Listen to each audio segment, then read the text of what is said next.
सावित्री का अपने इकलौते बेटे सूरज के सिवा इस दुनिया में कोई भी नहीं था। बचपन में ही जब सूरज के पिता का स्वर्गवास हो गया, उसके बाद सावित्री ने उसी जमीन के छोटे से टुकड़े पर खुद से खेती करनी शुरू की, जिस पर उसका पति खेती किया करता था। खूब मेहनत के साथ सावित्री ने अपने बेटे सूरज को पाल पोस कर बड़ा किया। अब सूरज ही खेती बाड़ी संभालता था। सावित्री चाहती थी कि एक अच्छी लड़की देखकर वो सूरज की शादी कर दे। सूरज को खेती की कुछ मशीनें लेने के लिए शहर जाना पड़ता था। वहीं दुकान पर उसकी मुलाकात रजनी नाम की एक लड़की से हो जाती है। रजनी दुकान के मालिक की बेटी थी। रजनी और सूरज एक दूसरे को पसंद करने लगे और फिर सूरज ने अपनी माँ से रजनी के साथ शादी की बात की और दोनों परिवारों की मर्जी से सूरज और रजनी की शादी हो गई। शादी के बाद रजनी सूरज के साथ गांव आ जाती है, पर शहर में रहने वाली रजनी का मन गांव में नहीं लग रहा था। अरे सूरज बेटा, तू आज खेत से दोपहर में ही आ गया। वो माँ जी, मैंने ही इन्हें जल्दी घर बुलाया है। शाम को हम शहर जा रहे हैं। माँ बाबूजी बहुत समय से बुला रहे थे। हम 1-2 दिन में आएंगे। आपको कोई एतराज तो नहीं है ना? रजनी का बहुत मन था अपने माँ पापा से मिलने का, तो मैंने सोचा मिलवा लाता हूँ। वैसे मैंने खेत का सारा काम कर दिया है, थोड़ा ही काम बाकी है। मैं 1-2 दिन में लौटकर निपटा लूंगा। कोई बात नहीं बेटा, जरूर जाओ। काम तो सारी जिंदगी चलते ही रहेंगे। बाकी मैं हूँ तो संभाल लूंगी। तुम यहाँ की चिंता मत करो, आराम से 2-3 दिन घूम कर आओ। सूरज और रजनी शहर चले जाते हैं। अगले दिन सावित्री ने सोचा कि एक बार खेत देखा है, कोई काम होगा तो वो कर लेगी। पर जैसे ही वो खेत पर पहुंची, उसने देखा खेत पर आधे से ज्यादा काम बाकी है और खेत की हालत बहुत खराब हो रही है। ऐसा लग रहा था मानो खेत पर कोई काम हुआ ही ना हो। सावित्री सोच में थी कि सूरज ने उसे झूठ क्यों बोला कि खेत का सारा काम हो चुका है। अगले 10 दिन तक सूरज और रजनी गांव वापस नहीं लौटे। सावित्री को चिंता हो रही थी। सूरज 2-3 दिन बोलकर गया था, पर आज उसको गए 10 दिन हो गए, अभी तक नहीं लौटा। मुझे तो चिंता हो रही है। या तो उसकी जान पहचान के लड़कों से पूछती हूँ, उनके पास शायद उसका फोन का नंबर होगा। हाँ, ये ठीक रहेगा। सावित्री जैसे ही दरवाजे पर पहुंची, तभी सूरज और रजनी आ गए। अरे तुम दोनों, मैं तुम्हारी ही चिंता कर रही थी।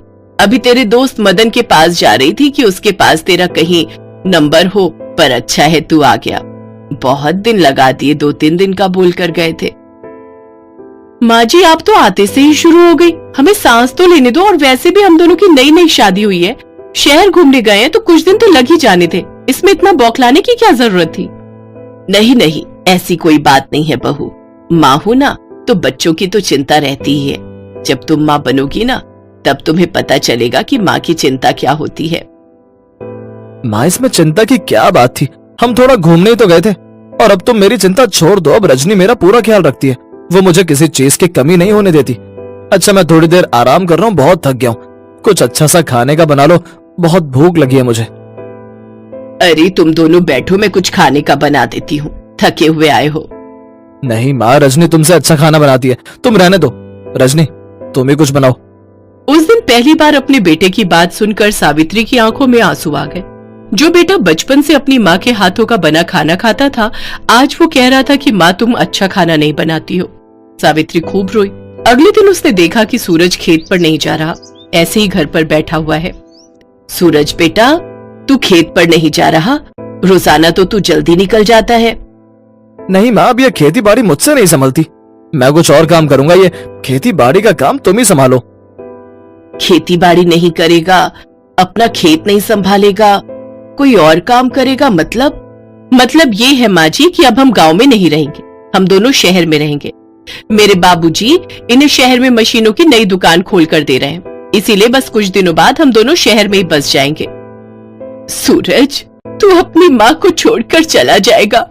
तेरे बिना मैं यहाँ अकेली क्या करूंगी बेटा? तू ही तो मेरा सहारा है। मैं तेरे बिना कैसे रहूंगी? माँ, मैं तुम्हारी वजह से अपनी पूरी जिंदगी थोड़ी खराब कर सकता हूँ। तुम तो आज हो, कल नहीं रहोगी। मुझे तो रजनी के साथ रहना है ना, और रजनी अगर मेरे शहर रहने में खुश है तो मैं तो उसके साथ ही खुश रहूंगा ना।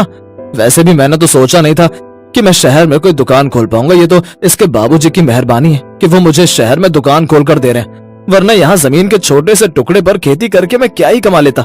ये तो मैं बहुत खुश नसीब हूँ जो मुझे रजनी शहर में मिल गई। आज इसी की वजह से मैं शहर में रह पाऊंगा। और हाँ, हम लोग अगले हफ्ते ही शहर रहने जा रहे हैं। फिर कहोगे हमने बताया नहीं, इसलिए पहले ही बता रही हूँ। सावित्री के ऊपर तो मानो दुख की बिजली गिर गई। जिस बेटे को बचपन से अपने सीने से लगा कर रखा, पाल पोस कर इतना बड़ा किया, आज वही बेटा उसे छोड़कर अपनी पत्नी के साथ जा रहा है। सावित्री कुछ नहीं कर सकती थी। कुछ दिनों बाद सूरज और रजनी शहर चले गए। सावित्री के जीने का सहारा उसका बेटा उसे अकेला छोड़कर शहर रहने चला गया। एक बार भी सूरज ने अपनी माँ से नहीं कहा कि वो भी उसके साथ रहे। सूरज को गए 6 महीने हो गए थे, पर वो एक बार भी अपनी माँ से मिलने नहीं आया। सावित्री बहुत उदास रहने लगी और बहुत ज्यादा बीमार हो गई। जब गांव वालों ने देखा कि सावित्री की हालत ठीक नहीं है, तो उन्होंने उसके बेटे सूरज को खबर दी, पर सूरज फिर भी नहीं आया। उसने गांव में रहने वाले अपने एक दोस्त के मोबाइल फोन से अपनी माँ से बात की। सावित्री बिस्तर पर बीमार पड़ी थी। गांव वालों से जो बन पड़ रहा था वो उसके लिए कर रहे थे, पर सावित्री की बीमारी का इलाज तो उसका अपना बेटा था। वो उससे मिलना चाहती थी। चाची, सूरज का फोन है, बात कर लो। क्या मेरे बेटे सूरज का फोन है? हाँ, ला बेटा, बात करवा। हेलो माँ। सूरज, मेरा बच्चा, मैं तुझे बहुत याद कर रही थी। तेरी आवाज सुने कितना समय हो गया। कैसा है तू? माँ, मैं ठीक हूँ। मदन बता रहा था तुम्हारी तबीयत ठीक नहीं है। नहीं नहीं, बिल्कुल ठीक है। तेरी आवाज सुन ली तो अब मैं बिल्कुल ठीक हो गई हूँ। सूरज बेटा, तेरे से मिलने का बहुत मन है। एक बार अपनी माँ से मिल जा। हाँ माँ, मैं जल्दी मिलने आता हूँ। यहाँ थोड़ा काम है ना, इस वजह से आ नहीं पाया। अच्छा बेटा, तू काम कर, जल्दी आना, देर मत करना, मैं तेरी राह देख रही हूँ। अचानक सावित्री के हाथ से फोन छूट जाता है और उसकी गर्दन एक तरफ लुढ़क जाती है। सावित्री इस दुनिया को छोड़कर चली जाती है। सूरज फोन पर हलो हलो कर रहा था। मदन अपने हाथ में फोन ले लेता है। चाची चली गई सूरज, अब तो तू चाची से मिलने आएगा ना? अब तो मना नहीं करेगा? माँ। एक पल के लिए तो सूरज के पैरों के नीचे से मानो जमीन खिसक गई। उसने माँ बोला, पर माँ तो उसके पास ही नहीं थी। वो तो अपने बेटे की राह देखती हुई इस दुनिया को छोड़कर चली गई।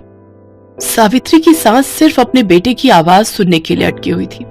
सूरज और रजनी गांव जाते हैं, सावित्री का अंतिम संस्कार करते हैं और शहर वापस लौट आते हैं। अक्सर ऐसा ही होता है, जो माता पिता बच्चों को जन्म देते हैं उन्हें अपने कलेजे से लगाकर बड़ा करते हैं। वही बच्चे जब अपने माता पिता को छोड़कर चले जाते हैं तो वो माता पिता उसी दिन मर जाते हैं, क्योंकि उनका दिल तो अपने बच्चों के साथ ही चला जाता है। इसलिए हमेशा अपने माता पिता को सम्मान दो। जीवन के उन पलों में जब उन्हें आपकी सबसे ज्यादा जरूरत होती है, उन पलों में उनका साथ कभी मत छोड़ो, क्योंकि ये पल आगे आपकी जिंदगी में भी आएंगे, जब आपको अपने बच्चों की सबसे ज्यादा जरूरत होगी।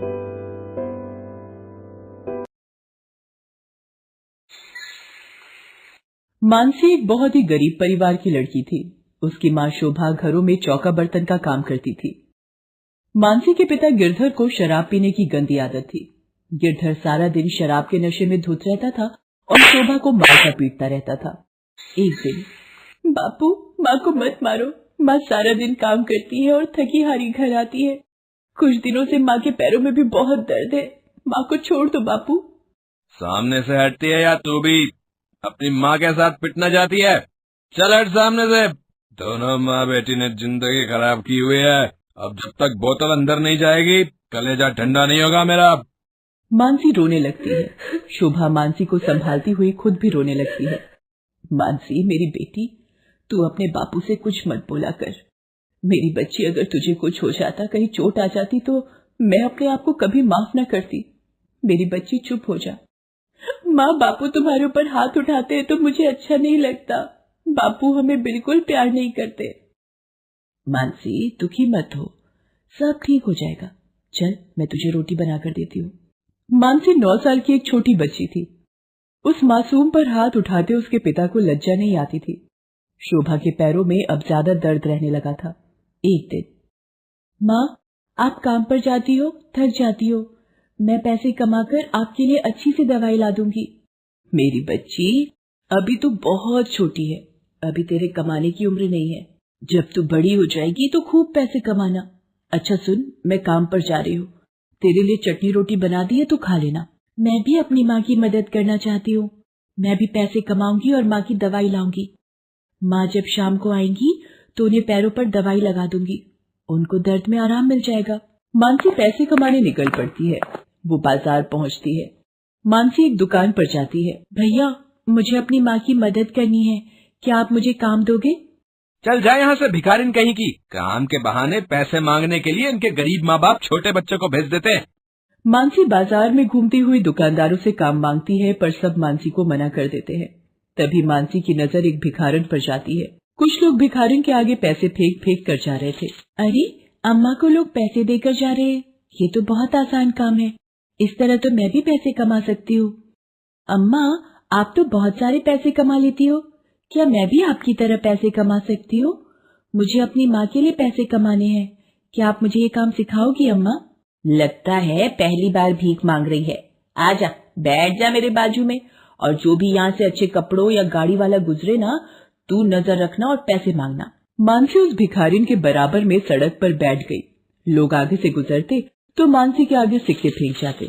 मानसी ये सब देखकर बहुत खुश थी। वो मासूम ये नहीं जानती थी कि लोग उसे भीख देकर जा रहे हैं। लोगों की नजरों में वो उस वक्त एक भिखारिन थी। सुबह से शाम तक मानसी वहीं बैठकर भीख मांगती रही। तभी एक बूढ़ा व्यक्ति उसके आगे सिक्के रखकर निकला तो अचानक मानसी चिल्लाई, अरे बाबूजी, आपका बटुआ गिर गया। क्या हुआ बेटी, क्यों आवाज लगा रही हो? मैंने तुम्हें पैसे दे तो दिए। बाबूजी, जब आप मुझे पैसे दे रहे थे, ये बटुआ आपकी जेब से गिर गया था। इतनी छोटी मासूम बच्ची भीख मांग रही है, पर क्यों? ये तो बहुत ईमानदार बच्ची दिखाई पड़ती है। अब बेटी जरा सुनना। क्या हुआ बाबूजी? बेटी, भीख मांगना अच्छी बात नहीं होती। तुम बहुत अच्छी बच्ची हो। क्या नाम है तुम्हारा? तुम भीख क्यों मांग रही थी बच्चे? बाबूजी, मेरा नाम मानसी है। मेरी माँ को पैसों की जरूरत है, मुझे अपनी माँ को पैसे देने हैं, इसलिए मैं लोगों से पैसे ले रही थी। बेटी, अभी तुम्हारी पढ़ने लिखने की उम्र है। जब तुम बड़ी हो जाओगी तब हो पैसा कमाना है। तुम्हारा घर कहाँ है? चलो मैं तुम्हें घर छोड़ देता हूँ। तुमने मेरा बटुआ खोने से बचा लिया। अब मेरा भी कुछ फर्ज बनता है। अब मुझे तुम्हारे माता पिता से मिलना है। मानसी उन बूढ़े व्यक्ति को घर ले जाती है। तभी गिरधर शोभा से रुपए छीनकर गुस्से में घर से बाहर जा रहा था। वो गली के नुक्कड़ पर पहुंचा ही था कि ये तो बापू है। क्या हुआ बापू? माँ, बापू बेहोश हो गए। बाबूजी, ये मेरे बापू हैं, देखो ना मेरे बापू कैसे गिर गए। मानसी की आवाज सुनकर शोभा दौड़ती हुई आती है। क्या हुआ आपको? क्या हुआ? कुछ तो बोलो। मानसी के बापू, क्या हुआ? शोभा और मानसी रोने लगती है।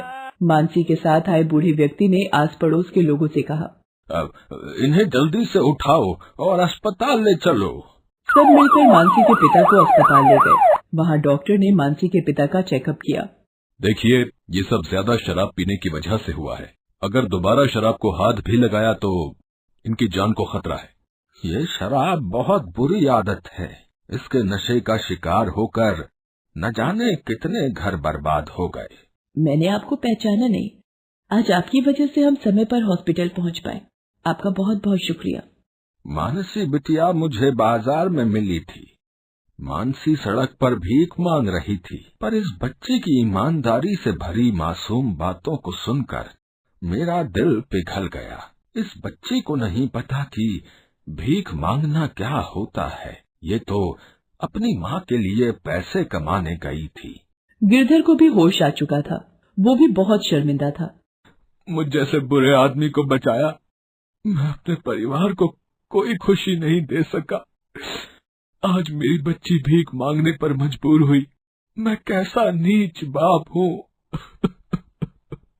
जब शोभा ने भीख मांगने की बात सुनी तो वो फूट फूट कर रोने लगी। मेरी बच्ची तो अपनी माँ के लिए पैसा कमाने चाहती थी। नहीं मेरी बच्ची, नहीं मेरी बच्ची। बूढ़ा व्यक्ति गिरधर से बोला, गिरधर, मेरा नाम सेठ लक्ष्मीकांत है। मेरा कपड़े का कारखाना है। तुम ठीक होते ही मेरे कारखाने में काम करोगी, पर एक शर्त और, शराब से नाता तोड़ना होगा। बोलो है मंजूर? और मानसी बिटिया को पढ़ाने लिखाने की जिम्मेदारी मेरी। अब से ये स्कूल जाएगी। हाँ, हम गरीब माँ बाप की बच्ची पढ़ लिख जाएगी। हमें तो आप भगवान के रूप में देवता मिल गए। मैं वादा करता हूँ कि आज के बाद शराब को कभी हाथ नहीं लगाऊंगा, कभी हाथ नहीं लगाऊंगा। उस दिन के बाद गिरधर ने शराब की लत छोड़ दी। वो अब पूरी मेहनत के साथ सेठ लक्ष्मीकांत के कारखाने में नौकरी पर जाने लगा। मानसी अब अपने पिता में आए बदलाव को देखकर बहुत खुश थी। गरीब माँ बाप की बच्ची के जीवन को सेठ लक्ष्मीकांत की उदारता